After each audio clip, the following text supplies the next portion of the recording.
Okay, let's jump right into this explainer. A family summer vacation by the sea usually sounds like the perfect recipe for just kicking back and relaxing, right? Well, in this story, we're unpacking a trip that turns from a simple beach getaway into a profound life lesson. And then, completely out of left field, a wild adventure. It all kicks off on this beautifully crisp morning. Birds are singing, the sun is shining. It's literally setting the perfect stage for a chill family holiday. But, as you're going to see, things don't exactly go according to plan. So let's dive in and see how this whole journey begins through the eyes of the kids. Look at this quote. I mean, think about that pure, infectious wonder. We totally forget how massive and awe-inspiring the world is when you're seeing it for the very first time as a kid. In our source material, one of the boys is just completely mesmerized by the sheer, mind-boggling scale of the ocean in front of him. He even humorously wonders out loud, hey, what would we do if a crocodile suddenly popped out? It's such a great reminder of how our screens and TVs really shrink the world down, isn't it? Stepping out into nature like this just blows everything back up into a magnificent, overwhelming perspective. But get this, the ocean itself? That was just the appetizer. The father in our story decides it's the perfect moment to reveal his grand plan. He points out toward the water and drops the big summer surprise. They aren't just hanging out at the beach. They are going to board a massive cruise ship.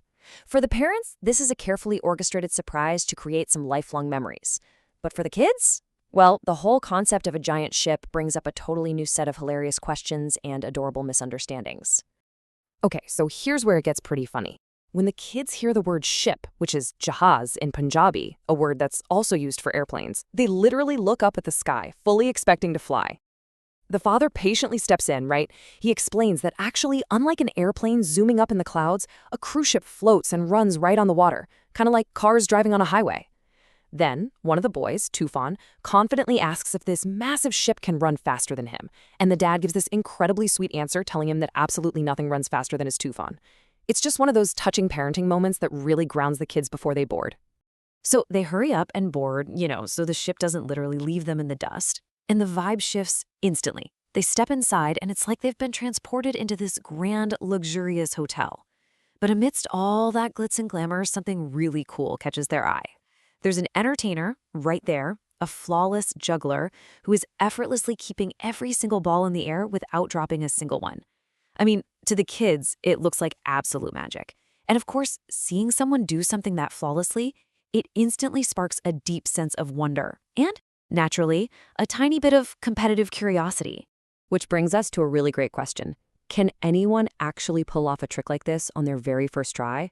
Well, Tufan confidently steps right up to find out. He gets handed the balls, fully expecting to just effortlessly replicate what the juggler did. But, yeah, reality hits hard. He tosses them up, immediately drops the balls, and is just instantly crushed. He looks at his dad and says, I don't want to do this anymore. And man, is that a universally human moment or what? We watch someone do something expertly, we assume it's a piece of cake, and the second we fail, our very first instinct is to just throw in the towel. But this little moment of frustration, it actually sets the stage for the most crucial lesson of their entire trip. So the dad steps in with some seriously beautiful advice. He tells his son that to succeed at anything in life, you need two things: continuous practice and absolute, unwavering determination. He introduces these concepts: Nirantar Abhyas, which means continuous, unbroken practice, and Drir Nishchay, which means firm determination. He makes it crystal clear, nobody, and I mean nobody, is born knowing how to juggle perfectly. That juggler, he's only flawless because he practiced tirelessly. The father assures Tufan that with a firm mind and relentless effort, there is literally no task in the world that ends in failure. And what's on screen here brilliantly captures the core message of the whole story. It beautifully blends practical, everyday advice about resilience with a really comforting message of faith. The dad doesn't just leave it at work hard, he ties it right back into their spiritual worldview, reminding his family that the divine, Waheguru, provides for everyone exactly where they are meant to be. He reminds them of the ultimate goal, not just for this vacation, but for life: play, stay happy, and be in high spirits. It's this incredibly holistic approach to dealing with setbacks. Work hard, trust the process, and for sure, don't forget to actually enjoy the present moment. Empowered by that wisdom, the kids instantly feel a million times lighter and happily run off to play. They find a football and just start kicking it around the deck of the ship. They are totally back in their element, soaking in the cruise, feeling the ocean breeze, and taking their dad's advice to stay in high spirits completely to heart. At one point, one of the kids gives the football this massive boot, sending it soaring way up into the sky in pure, unadulterated joy. But as they track the path of that football flying through the air, their eyes catch something moving in the dense jungle foliage right near where the ship is docked. And just like that, this lighthearted, joyful atmosphere, it is about to get completely flipped upside down. The kids start throwing out these innocent, confused guesses. Is it a big monkey? A cheetah? No, it looks like a black horse. And that innocence just perfectly contrasts with the absolutely terrifying reality of what they are actually looking at.